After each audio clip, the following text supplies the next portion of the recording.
That shit smell kind of reckless. This shit smell and look like polyjuice potion, like I'm about to turn into another nigga when I drink this shit.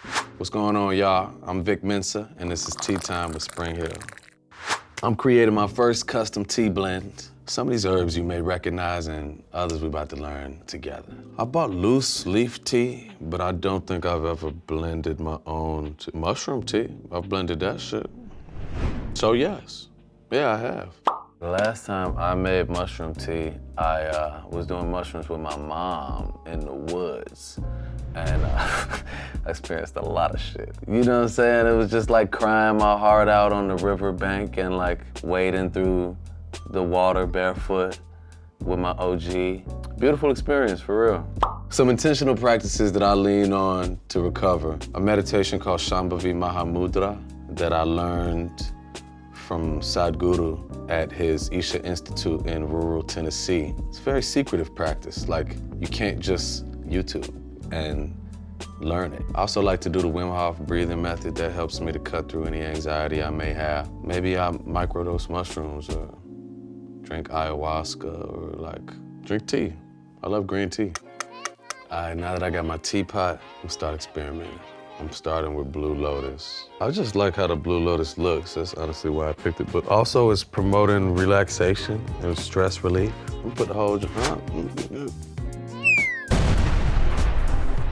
Blue Lotus flower is also known as a hallucinogen. I'm gonna mix that joint with the black maca. You know what I'm saying? That natural honey pack joint. Hallucinogen, honey pack, wow. Watch out, Hollywood. I gotta put some lavender in. That's just for the aroma and the taste. Lavender is known for reducing stress and promoting better sleep. I have no strategy right now. I'm just putting shit together. I like how this butterfly pea leaf looks. I think it's gonna go nicely with the lavender. Hibiscus. I'm gonna put this in here for all the Jamaicans out there. This is to keep that blood pressure down. I didn't even look at this one. That's the turmeric ginger. That shit could throw this shit off though. I ain't gonna lie, the turmeric ginger, that's too risky. Yeah, we need that ashwagandha because ashwagandha is supposed to calm the brain. Yeah, the anise star, man. Protects you from wayward coughs and sneezes. That's my brew right here. It's elderberry, this is good for heart health. And yeah, that's gonna finish us off. All right, the herbs are in. I added some water. Let's chop it up for a minute. Biggest lesson the industry taught me? I think the industry is no different from, just the laws of nature, laws of man. So I think a lesson that has been valuable for me is judge not lest you be judged. Just like going through life with an intention to not be judgmental. I think that's something I learned trial by fire in the music industry. I think my perspective on success has changed in understanding gratitude and the power of gratitude. At younger times, I had no concept of gratitude. I've learned to be grateful for everything, be grateful for every interaction, for every fan, every supporter. Be grateful for the basics like waking up in the morning, having sound mind and a strong body, like to really be grateful.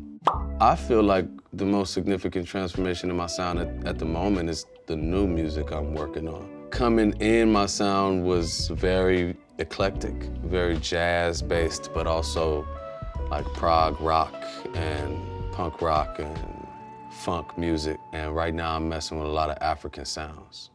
Started 93 Boys, a labor of love, shit like these herbs. That's what I grew up doing. I've been hustling since I was 11 years old. When it became legal, I just knew I had to get a foot in the door. Starting the first Black-owned legal cannabis company in Illinois. I just have been growing that and also using it as a vessel for a lot of my philanthropic initiatives and ideas. Through 93 Boys, I've sent thousands of books into the prisons, communicating with our people in there through literature and supported local bookstores. A lot of it has actually been literature thus far, because that's just what occurred to me when I started. Through 93 Boys, I've fed people throughout the brutal winters in Chicago. Yeah, I use 93 Boys as a vehicle for a lot of those ideas as well. I think the perfect scenario for somebody to enjoy 93 Boys would be like an assortment of herbs, brewing their own tea like this. Maybe one of our Rellos, that's our pre-rolled blunt.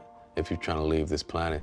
But they could also take one of the new Loud gummies. We just put out our edibles line called Loud. You know, just, Gary Payton OG, nice grinder so you can smell it how I smell these herbs right now. Just relax. All right, the tea is done steeping, so this is the moment when I take my first sip. Okay, this joint looking like beet juice, looking kind of wild. Man, it smells like this girl's house in Chicago who removed my tooth gem the other day. Is one of those, like she ill though, you know what I mean? Like got aging herbs just like hanging from the ceiling and shit. This is what it smell like. It smell like her crib. This shit smell and look like polyjuice potion, like I'm about to turn into another nigga when I drink this shit. All right, I'm gonna try a sip without the honey first. See what's up with this polyjuice potion. Oh my God, that's disgusting. Yo, oh, I can't drink that with honey. Yo, that's wild nasty. Whoa. I don't know if I could drink that. That's terrible. You knew this was gonna happen. See, you're just over there laughing. This is horrendous, but I just put everything in there. Yo, I wowed out. Why did I put all of each herb in here? This shit tastes like a tree's ass. It tastes so bad, I'm not gonna hold you. Like, I'm gonna put this whole thing of honey in here. I'm gonna get sick drinking this, right? I'm gonna get healthy. Yo, it honestly is kind of colored like, almost like ayahuasca. Ayahuasca tastes horrendous. I don't know, let's see if the honey helps. This is actually really tough for me because I don't like nasty shit. Like, I don't stomach it well. I can't do it. I can't do it. That's not happening. I'm not gonna put myself through it. It was really fun to make though. Ugh. Yo, I fucked up. I'm not ready to give up on being a tea brewer. If you need another kind of herbs, come holler at me, 93 Boys. We got you in Chicago. Next coming up is next season of The Chi. We just finished filming that. And my new album I'm working on now. I got a name for it, but I ain't tell the world yet, so I'm gonna hold it down.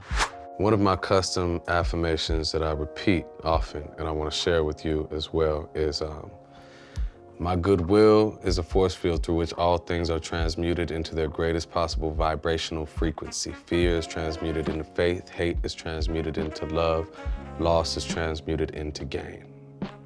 There you go. All right, y'all, I'm out of here. Thanks for tuning in to Tea Time with SpringHill. I'm Vic Mensa, and I'm gone. Good luck with that.